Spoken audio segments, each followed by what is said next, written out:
and welcome to the first official video in the new workshop. So, past few weeks we've been getting Beetles ready because Bristol What Builders Winter Championship is around the corner. I'm recording this today, obviously, and it's on Saturday, which is 3 days away. So Cascade is pretty much finished, but because of a slight hitch up with weapon motors, it's not quite done, and I'm going to have to do some late nights. It'll be ready. So, because I've got the Beetles out, I thought I'd do a under the lid of Sythe.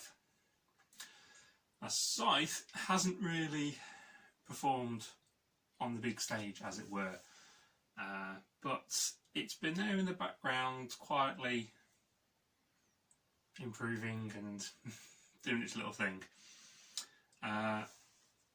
With the Beetles, after the success of Clause 2, the Beetles kind of took off for me, Team Luna, and the kids, and they all kind of wanted their own, which is fair enough.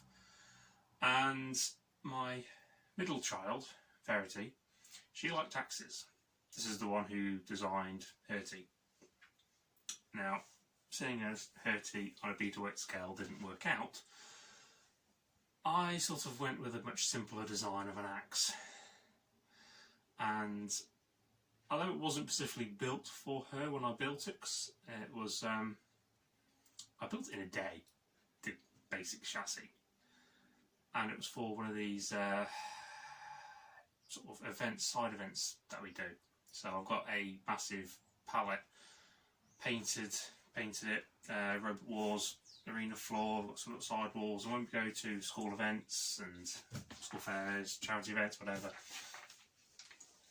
we turn up, we set up the arena, people come along and have a little battle with the Beetles. Normally we'd have Clause 1 and Mini Lunatic, which is now,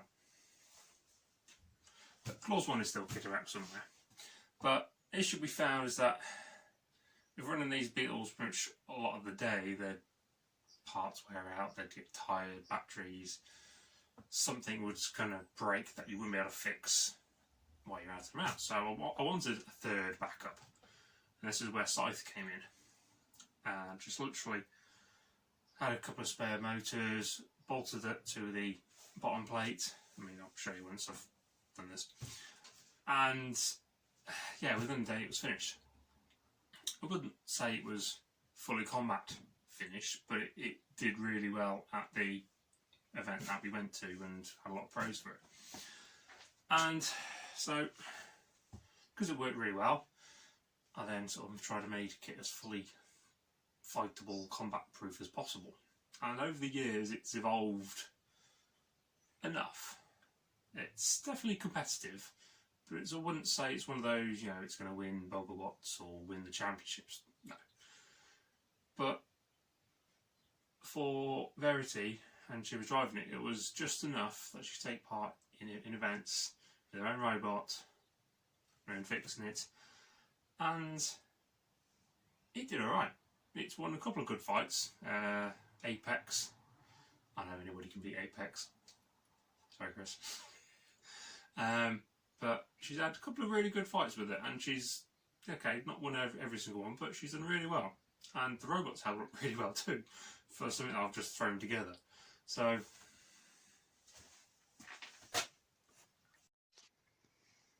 this is Sythe, I suppose technically Mark 3 maybe, but the basic chassis has not changed really from its original build. It's using these really cheap eBay tyres, which are not fantastic, but combined with the motor, the 25mm gear motor that comes with them, it's cheap as anything, and it provides the traction.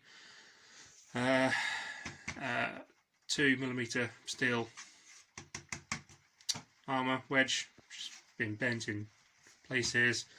The original version had these HDPE, but it was all steel, but obviously it gets quite heavy steel. But the main feature is there's obviously this massive axe. This is a bit of aluminium that I acquired from somewhere. And it's like, okay, how big of an axe can we make this thing? And I suppose the original inspiration was, I think it was called Harpy. It's a heavyweight with John Lear of Beast fame. He made a second version, but he put an axe on it instead of a flipper.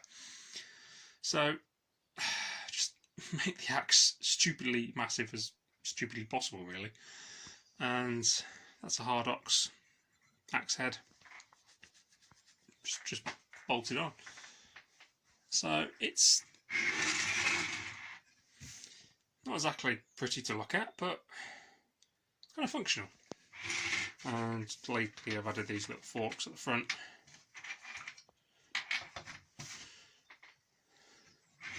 So, right, take the lid off.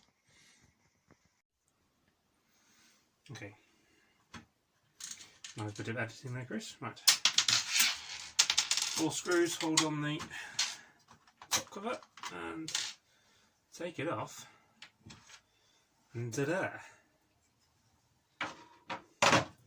So obviously the main thing of Sythe is this huge axe. It is now powered by a brushless motor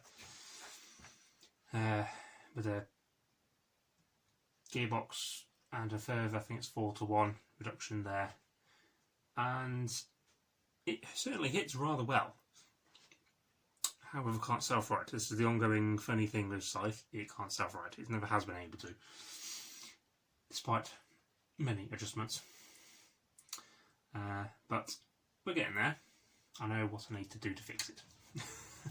But it wasn't originally a brushless motor. This was originally a massive 35mm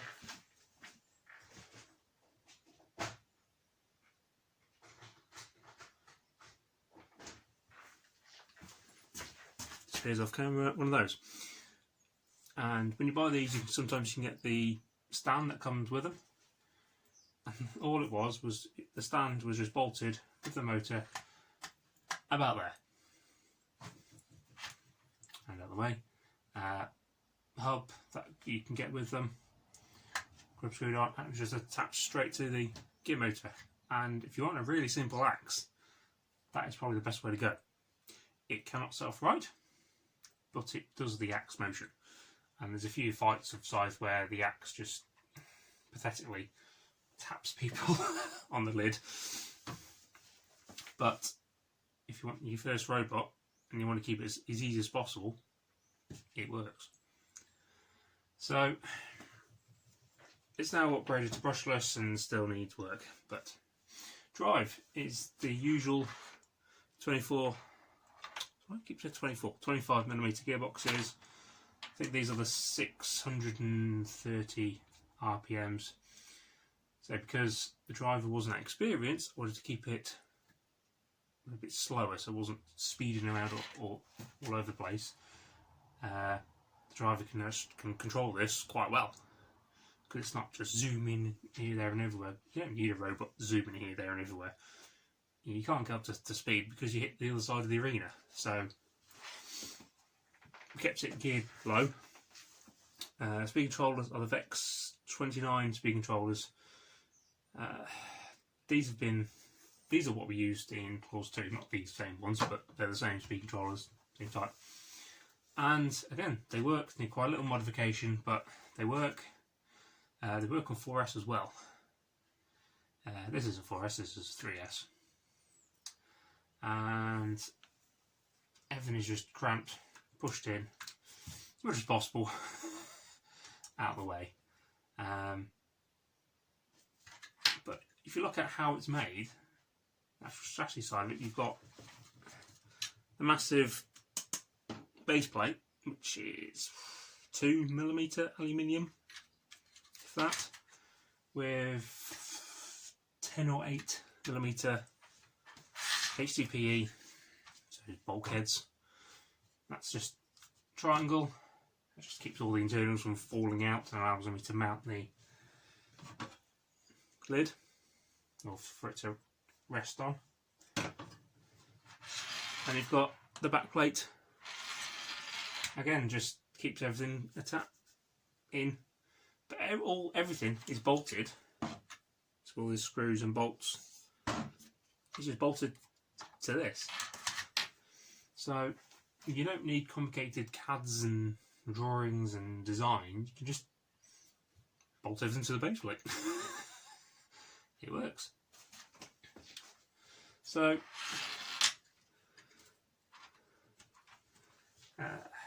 one issue with Sythe that does make me giggle is when it was named, I checked the spelling with the next senior person of the family, and they spelled it S-Y-T-H-E.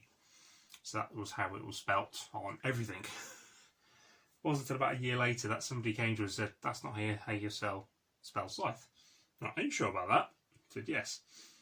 Googled it, and yes, how we've been spelling it for the last 2-3 years is incorrect. But yeah, to change it now would involve going back on all the YouTube videos, on our website, changing the spelling, and too much hassle. So we're keeping it with our spelling because why not? So yeah, that's just 2mm steel, bent, and just sits on top, holds everything together. A few damaged bits here and there from a few various fights, but it's held up really well for a robot that has cost me not a lot of pounds. It's done really well, and see the massive axe has a good reach as well. So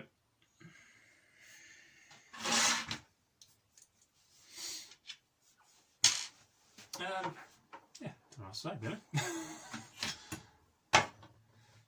You don't have to go fully expensive bits and components. You can go cheap as chips and still produce something that works. So food for thought, I suppose. So yeah, this Saturday obviously we're at Bristol Builders with Cascade. I'll probably do a fight report after that, depending on how well we do. If we lose all of our fights, I probably won't even bother because I don't like talking about things when I lose. So, Sythe. Keep it simple.